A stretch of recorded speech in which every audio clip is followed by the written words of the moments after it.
The war in Europe was over, but in the blistering heart of Texas, the air still carried the smell of defeat. A row of military buses rolled down the dirt road, their engines coughing red dust into the sun. Inside, 40 German women sat in silence, their faces drawn and pale, their eyes reflecting 1,000 miles of ruin. Some clutched small sacks, others pressed worn letters to their chests. They had crossed an ocean not as tourists or settlers, but as prisoners of a war that had devoured their homeland. When the buses stopped, the doors groaned open. The heat hit them like a living wall, thick and unmoving, filled with the scent of dry grass and diesel. One by one, the women stepped down, their boots sinking into the clay. Their uniforms hung loose on their thin frames. The grey fabric faded to the colour of ash. They expected shouting, barking dogs, or the whip of an order. Instead, there was silence. No guards yelling, no rifles raised, only cicadas buzzing lazily in the heat. Abruptly, they looked around the camp, low wooden buildings, wire fences half buried in dust, and a sky so bright it seemed to hum. A few guards stood nearby, watching but not jeering. One woman, clutching her satchel, muttered a prayer. Another whispered, "Where are the dogs?" No one answered. They had imagined cages and cruelty, but all they found was stillness, an eerie, untrustworthy peace. Then the smell reached them. It came slowly at first, carried by a faint breeze. It wasn't smoke from gunfire or burning oil. It was richer, heavier, almost sweet. Meat. They froze, confused. Somewhere beyond the fence a man was cooking. They turned their heads as one, their senses alert in disbelief. At the edge of the compound, beside a fire pit built from bricks, a lone figure moved with calm purpose. He wore no insignia, just a sweat-stained shirt, a leather belt and a wide-brimmed hat that shadowed his face. His boots were worn smooth at the toes, and in his hand he held a pair of long metal tongs. The women stared. Surely this food was for officers or guards. None dared to imagine it was for them. But the cowboy didn't act like a man cooking for rank. He worked slowly, methodically, like someone who had done this all his life. A corporal approached him, clipboard in hand, muttering something sharp. The cowboy wiped his hand on his trousers, flicked grease from his fingers and waved the man off. The corporal hesitated, then walked away without a word. The women were herded toward the registration tables. Names were checked, tags tied around wrists, numbers written on manifests. The guards worked mechanically, like men who had done this 100 times before. There was no shouting, only routine. But that smell lingered, twisting through the heat, refusing to be ignored. When they were finally led toward the mess hall, the women passed within 20 feet of the fire. The air shimmered. They could see the meat glistening in the pan, the cowboy's face lit by orange light, eyes calm and unreadable. One woman flinched as though struck. Another whispered, "They're doing this on purpose, it's a trick." Inside the mess hall, the shock deepened. It wasn't a dungeon or a cage. Sunlight poured through uncovered windows, long tables stretched across the room, each lined with real plates. On the serving counter sat the familiar trays of powdered eggs and beans, but at the end of the line stood the cowboy, holding his skillet like a soldier holding his ground. He set the pan down with a clatter. Steam rose in a white cloud. Then, without asking anyone's permission, he said simply, "Ladies first." The guards looked uncertain. One started to object, but the cowboy raised a hand. "My beef, my fire. Don't like it, take it up with the colonel." The first woman in line hesitated. Her tray trembled in her hands. She hadn't seen beef in years, not since Leipzig before the bombings. She looked from the cowboy to the meat and back again. She thought of her mother stirring soup from turnips and snow, of her brother coughing blood into a wool blanket. She chewed again, slower this time, the taste unlocking something buried under months of fear. Across the room, another woman watched her eat. She couldn't move. In her head, propaganda lectures replayed like broken film reels. The American will humiliate you, he will starve you, he will laugh as you beg.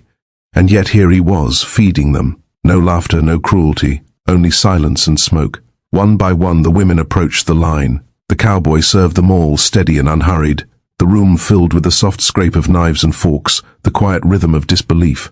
Some ate like ghosts, eyes open but distant. Others devoured each piece as if afraid it would vanish. A few sat motionless, trembling, unable to begin. The first tears came quietly. A young girl from Bremen bit her lip hard, trying to stop herself from shaking. Another woman placed her napkin in her pocket as though it were something sacred. The room glowed with afternoon light, the smoke hanging like a veil between worlds. Abru, no one spoke. They didn't need to. The sound of the sizzling fat outside was enough. It reminded them that this was real, that the enemy had given them food, and with it, confusion. When the meal ended, the cowboy wiped his skillet clean and left without ceremony. He didn't look back. He didn't wait for gratitude. He just tipped his hat and walked out into the blinding Texas sun. Ebro inside, the women sat in silence. Some stared at their empty plates. Others pressed their hands to their stomachs as if afraid the warmth might fade. The enemy had fed them, not out of duty but out of something they didn't yet understand. Arbor night. That night, the camp was quiet. The wind carried the scent of smoke long after the fire had died. None of them slept easily. They had survived bombings and hunger and captivity, but nothing had prepared them for mercy. The morning light spilled across the barracks like a slow wave of gold, washing over rows of iron bunks where 40 women lay still, caught between sleep and memory. The smell of the cowboy's fire still clung to the wooden beams, faint but unforgettable.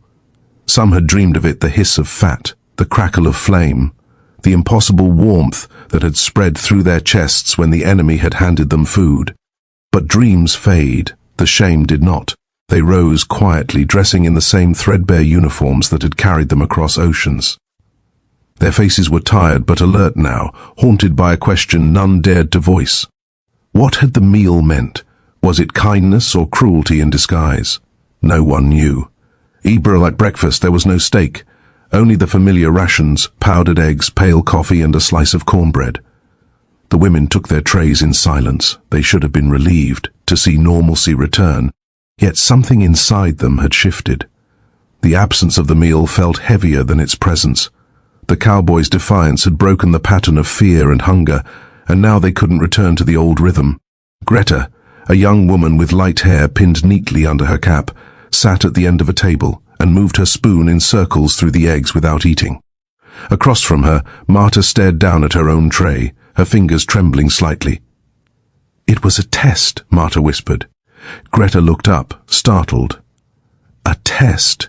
"Yes," Marta said quietly. "To see what kind of women we are, to see if we'd beg for more." Another voice joined in from the next table, low and bitter. Maybe it was pity. Americans love their pity. The women fell silent again, each clinging to the explanation that hurt least. Abry, but none could forget the taste. That first bite of steak had awakened something dangerous, a memory of being human. Outside, the day grew hotter. The Texas air shimmered above the red dirt. The guards made their rounds, and the camp moved with the slow rhythm of order, laundry, cleaning, counting. Yet beneath the surface, something fragile stirred.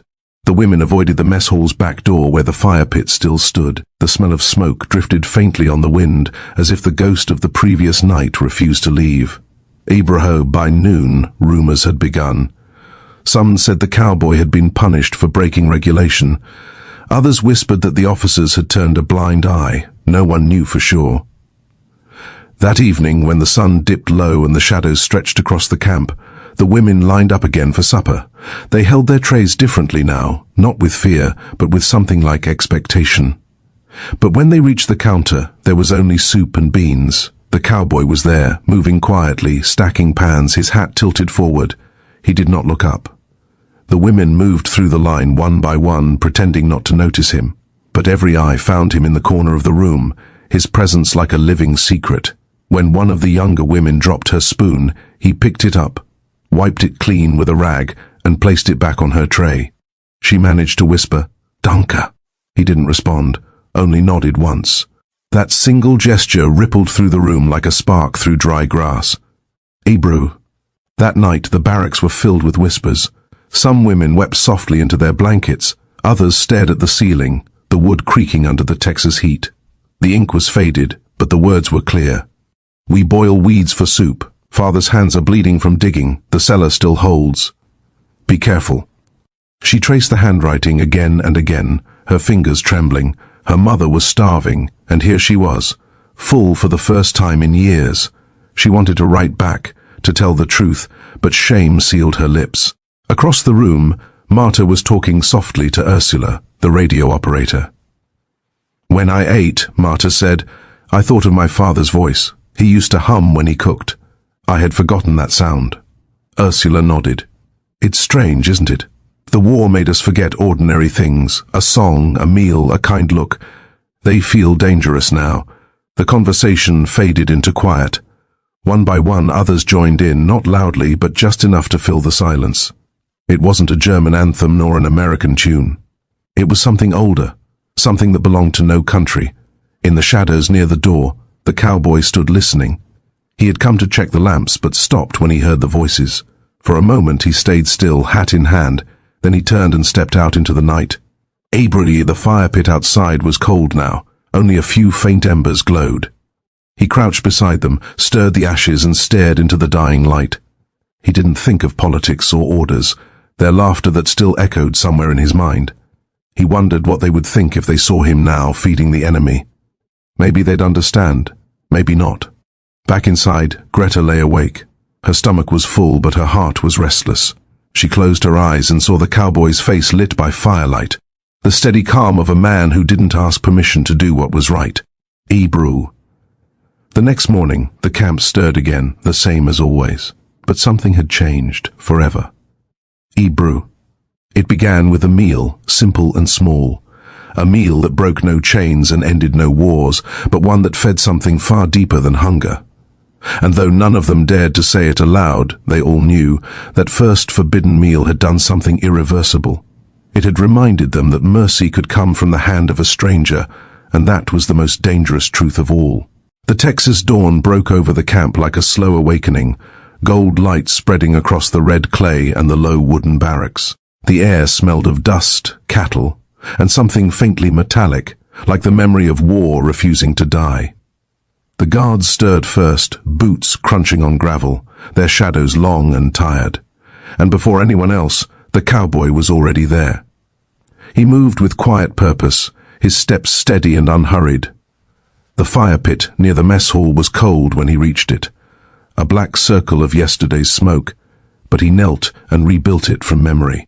Dry wood, a touch of oil, a match scratched against stone, the flame caught, licking upward, alive again.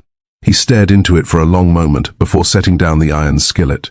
The cowboy's name was Elijah Mac Keeney, though few in the camp knew that.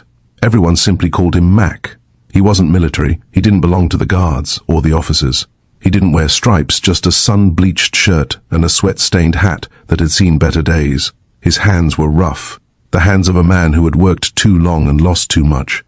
He had been a soldier once. France, 1918. The First War had made him a believer in silence. He came home with shrapnel in his shoulder, a limp in his walk, and a promise that he would never wear a uniform again. But war had a way of coming back for those who thought they had escaped it. When the second one began, his sons went. Charlie, the older boy, disappeared in the forests near Bastogne. James, the younger, lasted until Munich, dying 2 weeks before peace.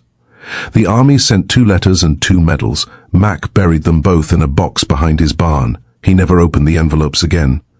After that, the ranch felt empty. The barn was full, but the house echoed with absence. The sound of boots that would never walk through the door again haunted every night. So, when a recruiter came through town asking for cooks at the new German POW camp, Mac said yes. He didn't do it for the army. He did it because the house had become too quiet to bear. The first time he saw the prisoners, he expected soldiers, men in uniform, proud and defiant. Instead, he saw women, thin, exhausted, their faces blank from travel. They stepped off the bus like ghosts wearing the shells of uniforms. Secretaries, clerks, radio operator, barely more than girls. One stumbled on the last step, dropping her small satchel. No one helped her. Not the guards, not the sergeant taking attendance. Mac had watched her straighten up, dust on her knees, eyes hollow, but still searching for something to hold on to. That night, he couldn't sleep. He thought about her face. He thought about his sons. He thought about the steak sitting in his freezer. At sunrise, he loaded the meat into his truck, drove to camp, and lit the fire. The guards didn't know what to make of him. He didn't follow protocol. He didn't salute. He answered to no one but the flame. When the corporal came over that first day, clipboard in hand, Mac didn't even look up. "You can't serve that to them," the corporal said. "I just did," Mac answered simply. There was a report written, a complaint filed, a stamp pressed, but nothing came of it. The war was over, and no one wanted to waste energy arguing about a cook. The prisoners ate. Mac kept cooking. Now, a few days later, he was doing it again. The smoke curled into the morning air, rich and heavy. The smell spread across the camp, reaching the barracks before the bugle even sounded. The women stirred in their beds. One whispered, "It's happening again." Another sat up, wide-eyed, caught between dread and hope. By the time they reached the mess hall, the air was thick with scent. Mac stood by the fire, his hat tilted low, turning each piece of meat with deliberate care. The sound of sizzling fat was louder than the murmurs of the guards. No one dared stop him. Even the lieutenant, new and eager to prove himself, hesitated. He looked from the cowboy to the prisoners, and then back again. "What should I do?" he whispered to the sergeant beside him. "Do nothing," the older man replied. "Sometimes that's the right thing." Inside the mess hall, the women lined up, eyes darting to the skillet. Mac worked without speaking. He laid the steaks on a long metal tray, each slice glistening with fat and salt. The women hesitated, unsure whether to move forward. Then, quietly, he spoke. "Eat." It wasn't an order. It wasn't even an invitation. It was something simpler, something human.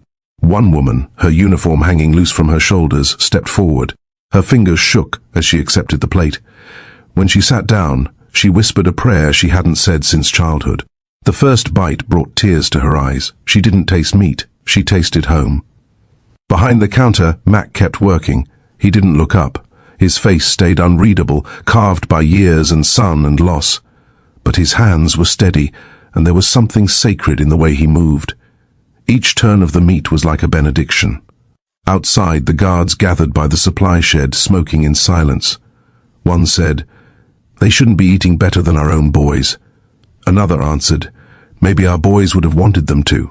The first man said nothing after that. When the meal ended, the women left quietly. Some carried their plates back slowly, unwilling to let go of them. Others walked with heads down, afraid to be seen smiling. The cowboy wiped his skillet clean, poured out the ashes, and doused the fire with a bucket of water. He stayed there long after everyone else had gone, staring at the wet circle of earth that steamed in the sunlight. That night, he returned to his small cabin on the edge of town. The porch boards creaked beneath his boots. He sat in the old rocking chair, the one his wife used to occupy before her heart gave out 5 winters earlier. The wind whispered through the grass.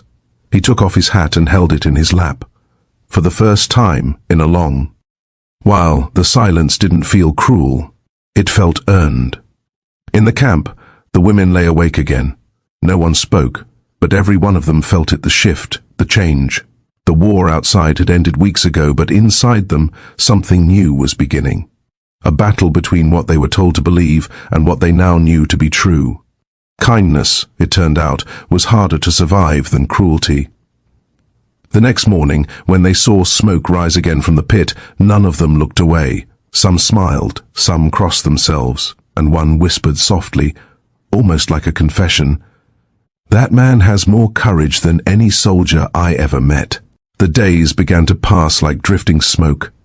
The war was over, but the weight of it still hung heavy over the camp, pressing down with the heat. Morning brought the same rituals, roll call, chores, meals, but something inside the prisoners had changed. They moved slower now, quieter, not out of exhaustion, but from a strange confusion that words couldn't name. The memory of the steak refused to fade. It lived in them like an ember that would not go out. Each woman carried it differently. Some remembered the salt and the warmth, others the silence in which it was served. A few could still hear the faint scrape of the cowboy's tongs against the pan, the way he didn't look at them, the way he seemed to cook for ghosts. For Marta, the memory came while washing laundry. She stood bent over the wooden washboard, the smell of soap and damp cloth around her, when suddenly she stopped. The sound of water slapping against the basin reminded her of the river back home where her mother used to wash clothes before the sirens began to sound. The memory hit her so hard she dropped the cloth and just stared at her hands. They looked older now, thinner. She realized she hadn't thought of her mother in weeks. Not since the day the trains came. The steak, that single bite of tenderness, had opened something she thought the war had sealed forever. That night, she dreamed of the cowboy. He stood by the fire, the same hat shadowing his face, but in the dream, he didn't hold a skillet. He held a mirror. When she looked into it, she didn't see a prisoner. She saw herself as a girl sitting beside her father at a wooden table. He was cutting meat for her, humming softly, the smell of onions filling the small kitchen. She reached for the plate, and when she blinked, she was back in the camp, her hands empty. She woke up crying. In the barracks, others were restless too. The meal had stirred up memories they had buried to survive. They began to whisper again, not about escape or fear, but about their lives before the war, about songs, about food, about home. These fragments were small rebellions, acts of remembering in a place built to make them forget. The guards noticed the change. One evening, the lieutenant asked Mac, "What did you do to them?" Mac didn't look up from the fire. "Fed them," he said. "That's all? That's all it ever takes," he answered quietly. The young officer didn't understand, but he didn't press further. He watched Mac turn another steak, the firelight painting his face in gold and shadow. There was no pride in the man's movements, only care. It wasn't charity, it wasn't penance. It was something simpler, something that came from deep inside the bones of a man who had lost too much and was trying, in his own way, to give back what he could. Among the women, the kindness was becoming more dangerous than hunger had ever been. Hunger made sense. It was familiar, expected. Mercy was harder. Mercy required rethinking everything they had been told. At night, they lay in their bunks listening to the wind through the cracks in the wood. Some prayed quietly. Others wrote in notebooks that no one would ever read. Ursula wrote one sentence over and over again. "I do not know what to feel." Greta, still clutching the folded napkin she had kept since the first meal, whispered to herself, "He looked at us like we weren't enemies." She didn't mean to say it aloud, but Marta heard and nodded in the dark. Days turned into weeks. The fire kept burning. Mac cooked when he wanted to, not every day, not by order. The guards stopped questioning him. Some even started to bring him small things, onions, butter, pepper, without being told. They didn't speak about it, but they all knew something bigger than regulation was at work. And inside the barracks, the women changed. The first time laughter returned, it startled everyone. It happened during washing duty when one woman slipped in the mud and fell. For a heartbeat, there was silence. Then a laugh. Escaped, hesitant and light, followed by another, until the air filled with a sound no one remembered how to make. Even the guards paused to listen. But not all could accept this new softness. One evening, Elsa, the oldest among them, spoke bitterly. "You act as if food erases everything. It doesn't. They bombed our cities. They killed our brothers." Her words hung heavy in the air. No one argued. Then Greta said softly, "Maybe forgiveness isn't forgetting. Maybe it's remembering differently." No one spoke again after that. That same night, Mac sat alone by the fire. The stars were bright, the flames low. He held his hat in his lap and stared at the dying coals. He thought of his sons again, of the telegrams, of the empty chairs at the table back home. He wondered if feeding these women was wrong, if he was betraying the memory of his boys. But then he remembered their faces, young, kind, laughing before they left. "You'd understand," he whispered to the night. "You always did." The next morning he cooked again. The women smelled it before they saw him. They lined up quietly, their steps softer, their expressions gentler. The steak sizzled, sending smoke curling into the blue Texas sky. When Greta received her portion, she looked at Mac and said in broken English, "Thank you." He met her eyes, and for the first time something shifted in his face, a small, almost invisible smile. Later that night, the women sat on their bunks and spoke softly about the meal. "It tasted like before," one said. "It felt like shame," another whispered. "No," Marta said finally, her voice trembling. "It felt like forgiveness." The room fell silent. The word hung there, fragile but unbreakable. None of them had dared to say it before. Forgiveness. It wasn't for the war or the deaths or the pain. It was for themselves, for the parts of them that had forgotten what kindness felt like. When the lights went out, the camp sank into darkness. The wind carried the faint scent of smoke through the open windows. The women closed their eyes and listened to it. Somewhere outside, the cowboy's fire still burned, small but steady, like a heart refusing to stop beating. And for the first time, they didn't dream of escape or revenge. They dreamed of warmth, of mercy, of the sound of a skillet hissing in the night. First notice appeared crooked on the mess hall door, a thin sheet of paper tacked down with 2 bent pins. The ink had smudged where a thumb pressed too hard. It read, in clumsy German and careful English, voluntary language instruction for prisoners. Tuesdays and Fridays. Classroom B. Someone had underlined the word voluntary twice, as if to beg the women to believe it. They did not. They passed the sign as if it were wire. No one touched the pen left beneath it. No one dared write a name. By evening, curiosity tugged at hunger. Greta stood before the notice longer than the others. Bread, coffee, steak. 3 words had been chalked on the blackboard the last time she peeked into classroom B. She felt the words on her tongue and tasted smoke. She told herself she only wanted to understand orders. She told herself it was practical. Still, she did not sign. Not yet. What if learning the enemy's language turned her into something she did not recognize? What if it opened a door she could not close? On the 3rd day, a name appeared. Greta saw the small brave letters and felt her heartbeat rise. Greta. The second name followed before noon. Ursula. By supper there were 12.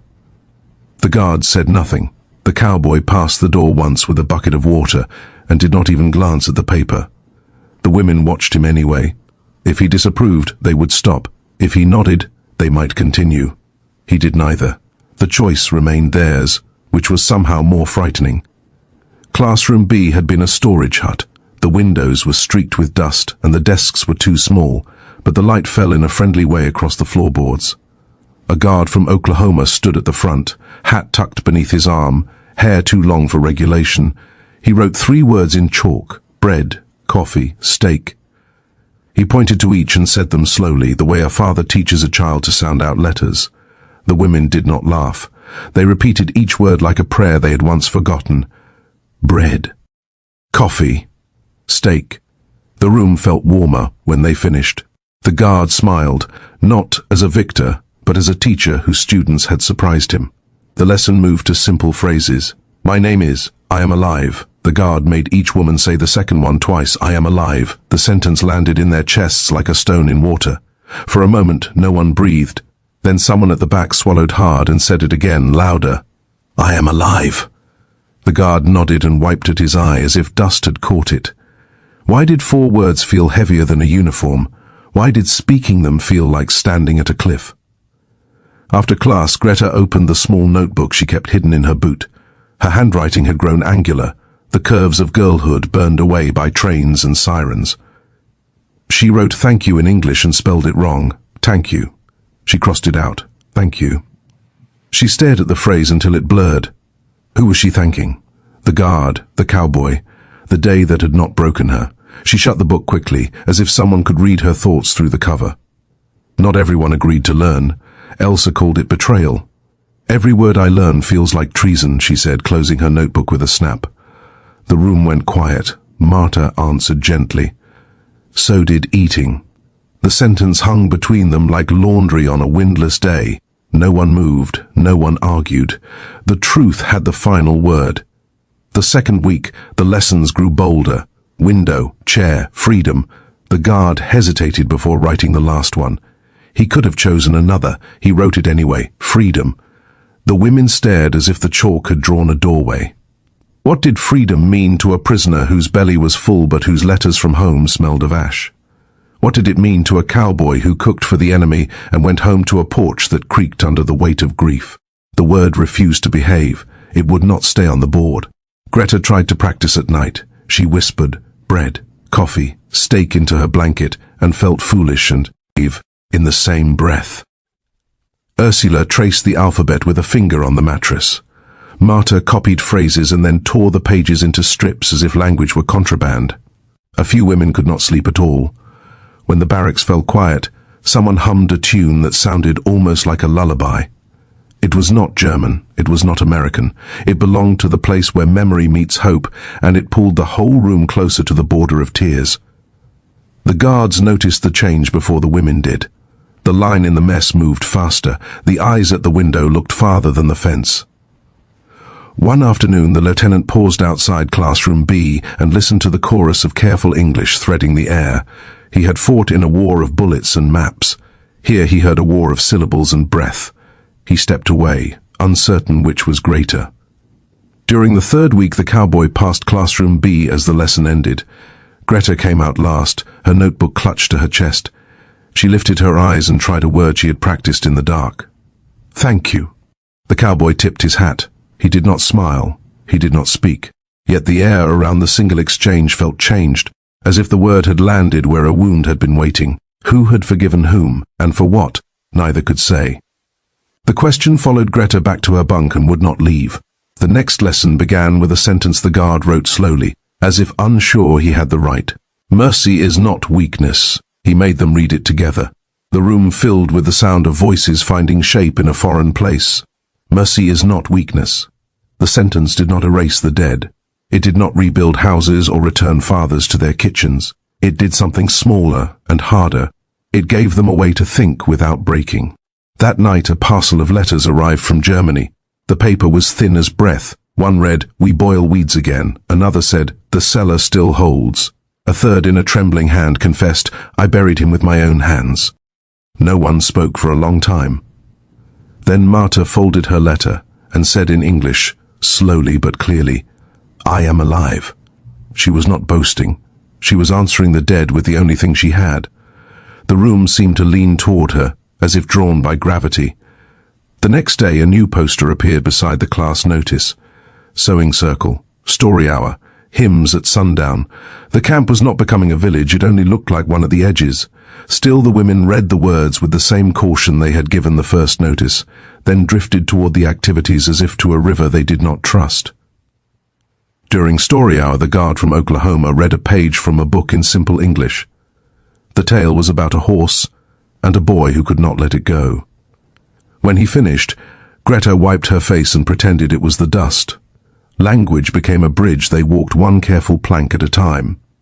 They learned to ask for water without feeling small. They learned to say sorry without choking. They learned to pronounce names that would have been enemies last month and were now simply difficult sounds.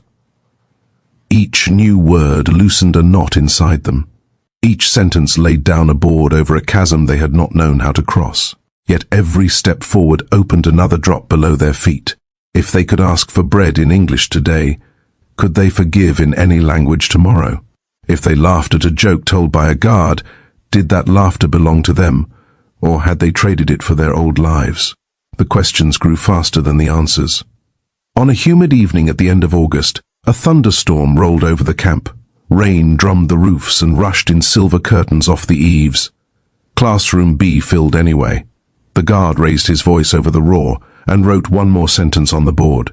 "We will go home." It was not a promise. It was a sentence to practice. The room went still. The women repeated the words, some with steady breath, some with a catch halfway through. Outside, the rain kept time like a drum.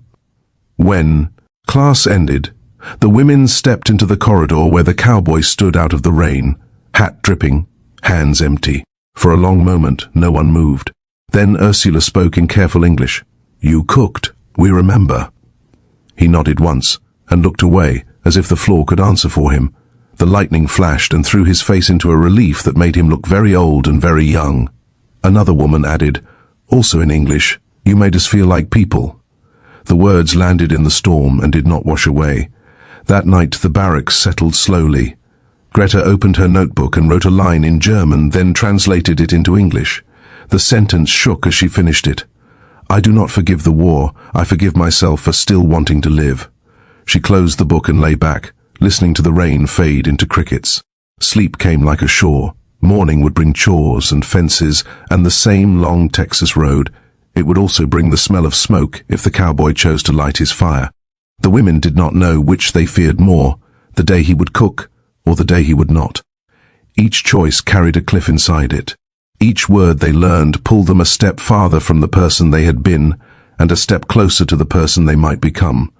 In classroom B, the chalk dust still hung in the light. On the board, the last sentence remained. "We will go home." No one had erased it.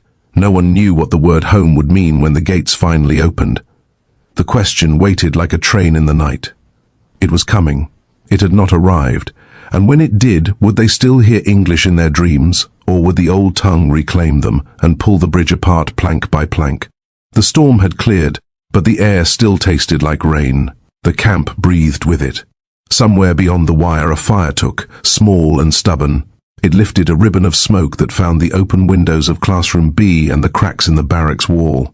The women breathed it in without meaning to. The scent folded itself into the new words they carried on their tongues. It tasted like bread.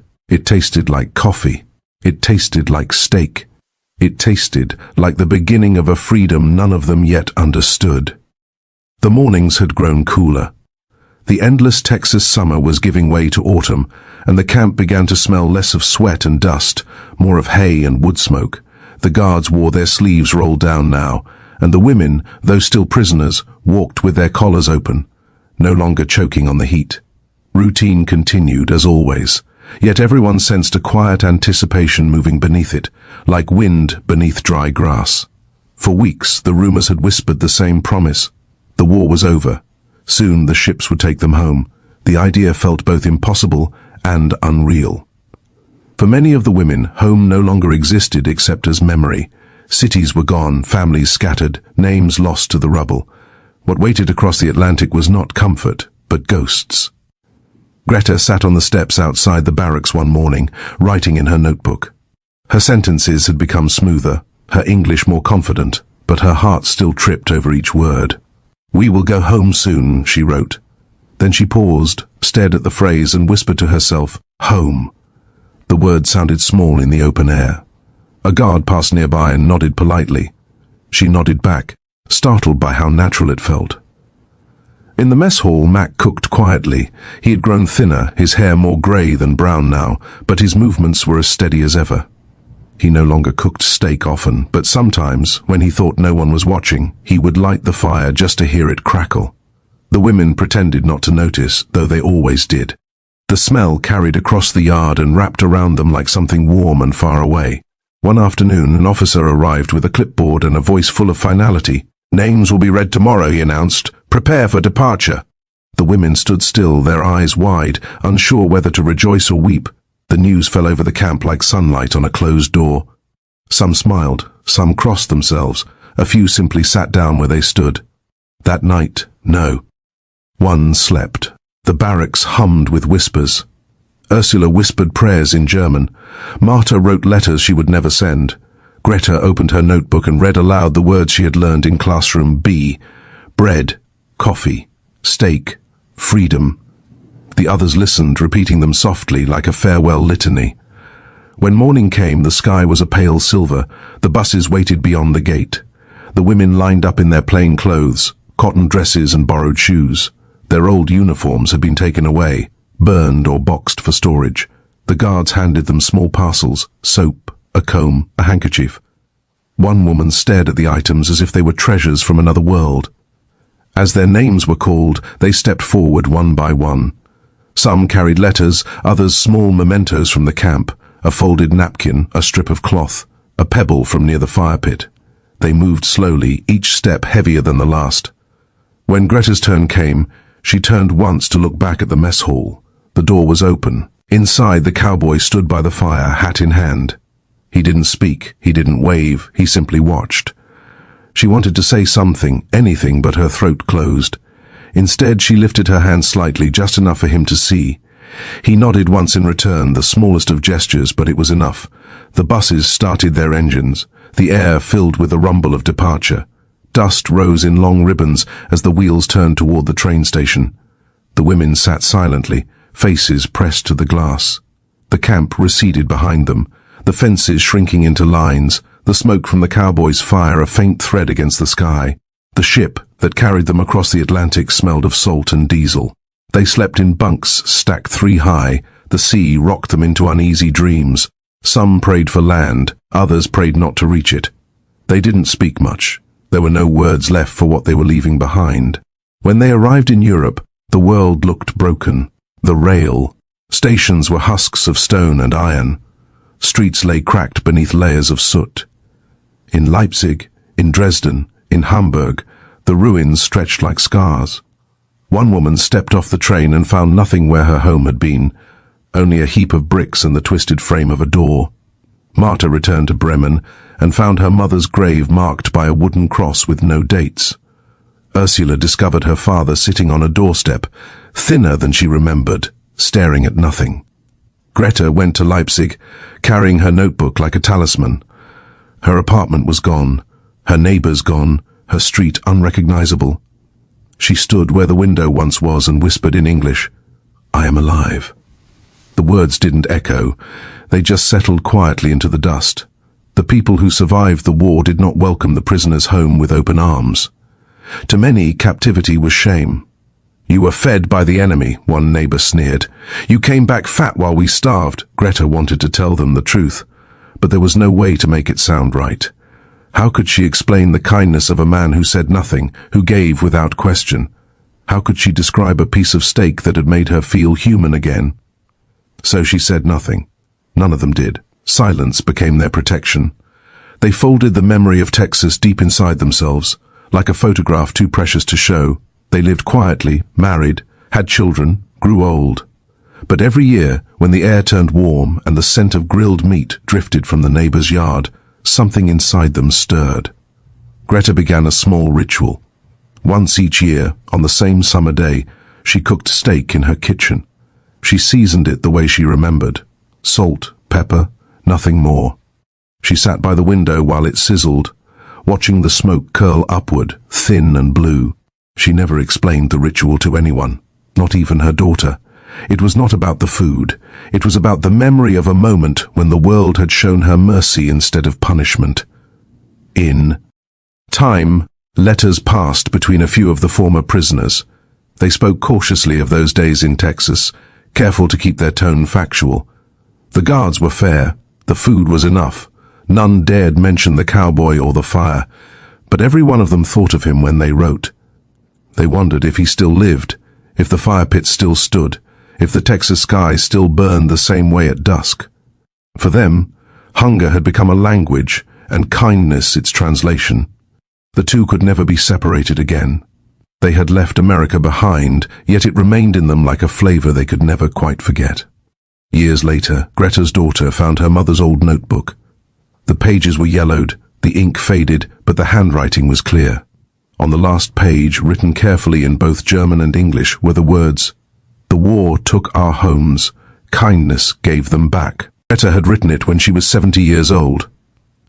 Decades had passed since the war, but one memory had never left her, a quiet man in a wide-brimmed hat, standing over a fire in the Texas sun.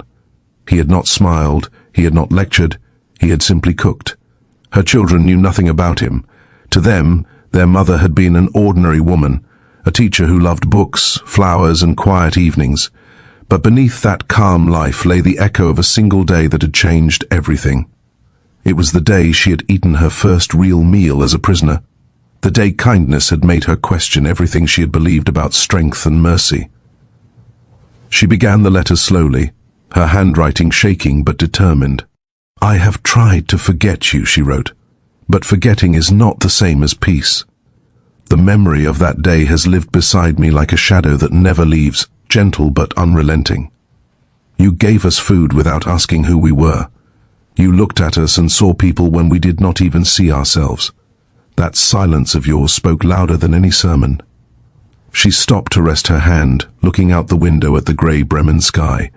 Rain began to fall softly against the glass, the same rhythm she remembered from that night in Texas, when a storm had swept through the camp. It had been the last night she ever saw the Cowboy's fire. "The Reich taught us that compassion was weakness," she continued. "We were told to harden our hearts, to believe that mercy belonged to the victors. You proved otherwise. You were neither conqueror nor savior, only a man who refused to let hate make the rules. I never knew your name. I never learned where you came from. But I have carried you in my conscience for 30 years. Her mind wandered back to that first bite of steak, the impossible warmth that had spread through her chest, the confusion that had followed. It had not been about the food. It had been about the meaning behind it. That piece of meat, cooked by a man who had every reason to despise her, had been her first lesson in the possibility of forgiveness. I went home to ruins, she wrote. My street was gone. My neighbors looked at me as if captivity had turned me into something unclean. They said I came back fed while they starved. They did not understand the cost of mercy. I could not tell them that kindness can be heavier to bear than cruelty, so I stayed silent. But every year, on the day I first tasted that steak, I cook the same meal. My children think it is a habit. They do not know that it is a prayer. The rain thickened outside, drumming softly on the window. Greta smiled faintly and wrote, "You did not ask for thanks. You did not speak of forgiveness. You simply gave it. The world called you a cook, but you were something else. You were proof that humanity survives even in the places built to destroy it." She paused again, the weight of her words pressing down on her chest. The memories came easily now. The smell of smoke, the way the light had flickered against the cowboy's face, the strange peace that had followed the meal. She had not known it then, but that moment had rebuilt something inside her that the war had broken. "I want you to know," she wrote carefully, "that what you did reached farther than you ever imagined. The kindness of one man in silence carried across the ocean, across the years. It became the voice I taught my children to listen to. When they asked me what courage means, I did not tell them about soldiers or battles. I told them about a man who cooked steak for his enemies and asked for nothing in return." She signed the letter, Greta H. Muller, then folded it gently.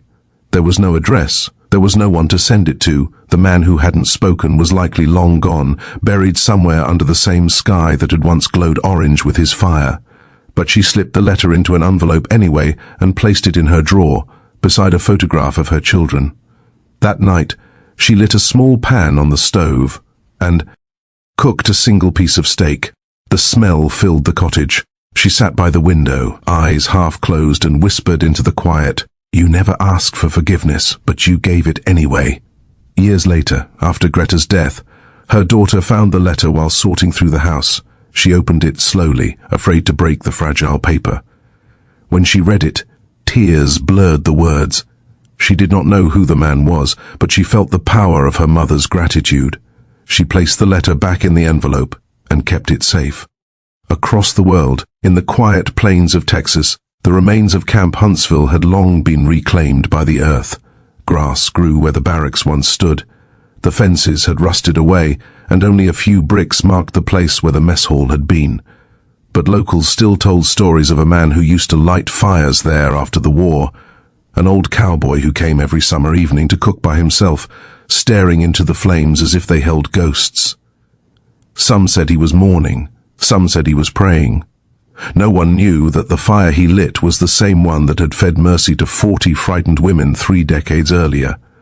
No one knew that somewhere far away one of those women had written to him, believing that what he had done mattered. Greta's letter was never sent, but it lived on. It survived in the hearts of her family, in the stories they passed down, in the lessons they taught their children. On the last line of the page, written smaller than the rest, were her final words, "You didn't speak. You didn't ask for anything. You simply cooked.